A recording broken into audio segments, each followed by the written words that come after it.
Once upon a time, a king named Nebuchadnezzar of Babylon conquered Jerusalem and took many captives.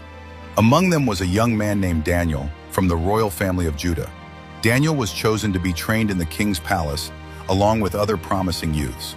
The king ordered they be taught Babylonian language and literature for 3 years. Daniel and his 3 friends were given new Babylonian names. The king's food was offered to them, but Daniel did not want to defile himself. He asked for permission to eat only vegetables and drink water. The official was afraid the king would punish him if they looked weak. Daniel proposed a test: 10 days on vegetables and water. After 10 days, they looked healthier and stronger than the others. God gave them knowledge, wisdom, and understanding. Daniel was given special ability to understand visions and dreams. When the king examined them, he found them 10 times wiser than all the magicians and enchanters. As the years passed, Daniel grew older and continued serving faithfully in the royal court. One night, King Nebuchadnezzar had a troubling dream that he couldn't remember. He demanded that his wise men tell him both the dream and its meaning. They couldn't do it, and the king ordered all the wise men be killed.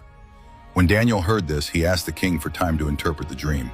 Daniel and his friends prayed, and God revealed the dream in a vision. Daniel returned and described the dream to the king. A huge statue with a head of gold, chest of silver, belly of bronze, legs of iron, and feet of iron and clay. A stone not cut by human hands struck the feet and shattered the statue to dust. Daniel said these were kingdoms that would rise and fall, but God's kingdom would last forever.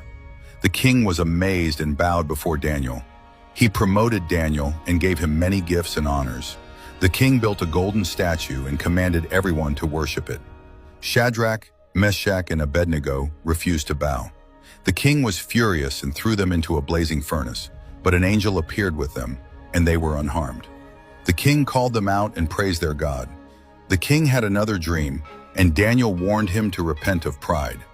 But the king became proud and claimed credit for his kingdom.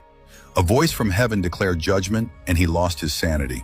He lived like an animal in the wild until he looked to heaven and praised God. Belshazzar, the next king, held a feast using the temple vessels. Suddenly, a mysterious hand wrote on the palace wall. Daniel was brought to interpret the writing. He said it meant the king had been judged and his kingdom would be taken. That very night, Belshazzar was killed and the Medes took over. Under King Darius, Daniel became a top official. Jealous officials plotted against him and convinced the king to make a law: no prayer to any god but the king. Daniel continued to pray to God as he always did. He was caught and thrown into a den of lions, but God sent an angel to shut the lions' mouths. In the morning, Darius found Daniel alive and praised his God. Daniel's enemies were punished and peace returned. Daniel continued to serve faithfully all his life under many kings.